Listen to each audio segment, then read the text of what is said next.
পুরানো ঢাকার আরমানিটোলায় কেমিক্যাল বিরোধী অভিযানে নিষিদ্ধ ১০০ মন কেমিক্যাল জব্দ ও কয়েকটি প্রতিষ্ঠানকে ১০ লাখ টাকা জরিমানা করেছে র্যাবের ভ্রাম্যমাণ আদালত। পাশাপাশি ঢাকা দক্ষিণ সিটির টাস্কফোর্স অভিযান চালিয়ে ১৮টি রাসায়নিক গুদামের বিদ্যুৎ সংযোগ বিচ্ছিন্ন করে দেয়। সরকারের কাছে দ্রুত পুনর্বাসনের দাবি জানিয়েছেন কেমিক্যাল ব্যবসায়ীরা। মঙ্গলবার দুপুরে পুরান ঢাকার আরমানিটোলার নূরজাহান মার্কেটে কেমিক্যাল বিরোধী অভিযান চালায় র্যাবের ভ্রাম্যমাণ আদালত। কেমিক্যাল ব্যবসায়ীদের সঙ্গে নিয়ে মার্কেটের প্রতিটি দোকানে নিষিদ্ধ কেমিক্যাল অনুসন্ধান করেন র্যাবের ম্যাজিস্ট্রেট। সরকার নিষিদ্ধের পরও বেশ কয়েকটি দোকানে পাওয়া যায় দাহ্য পদার্থ। অভিযানে ১০০ মন কেমিক্যাল জব্দের পাশাপাশি ১০ লাখ টাকা জরিমানা করা হয়। যে জায়গাটা আমি দাঁড়িয়ে আছি এটা কিন্তু উপরে কিন্তু ৩ তলা এবং ৪ তলা কিন্তু উপরে কিন্তু ফ্যামিলি বাসা, তার নিচে কিন্তু রাখা হয়েছে আসলে এই ধরনের কেমিক্যালস মতো। এগুলি কখন আমদানি করা হয়েছে, কোন স্টোরে রাখা হয়েছে একদম স্পষ্ট করে কিন্তু সেখানে কিন্তু অ্যালার্মিং চিহ্ন দেওয়া আছে, কিন্তু দেখা গেল সেখানে লোকজন খুব ইজিলি হ্যান্ডেলিং করতেছে।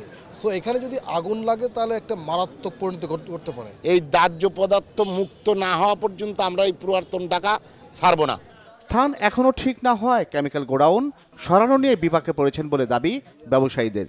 কিন্তু আমরা ঢাকার আশেপাশে যেসব অঞ্চল আছে সেসব অঞ্চলে মাল নিয়ে গেলে বিভিন্নভাবে বাধাগ্রস্ত হচ্ছি। কাজে একটা নির্দিষ্ট জায়গা না করলে কিন্তু এই অভিযান চালালে হয়তো ব্যবসায়ীরা সরে যেতে বাধ্য হবে, কিন্তু ঝুঁকিটা কিন্তু থেকে যাবে।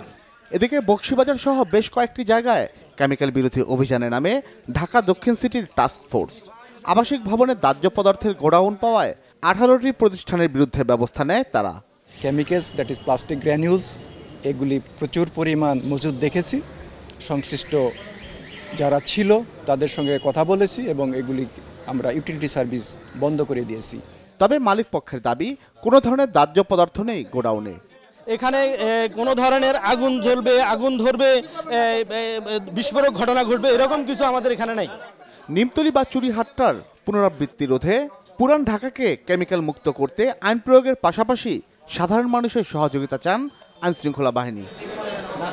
জিয়া খান, বাংলা ভিশন, ঢাকা।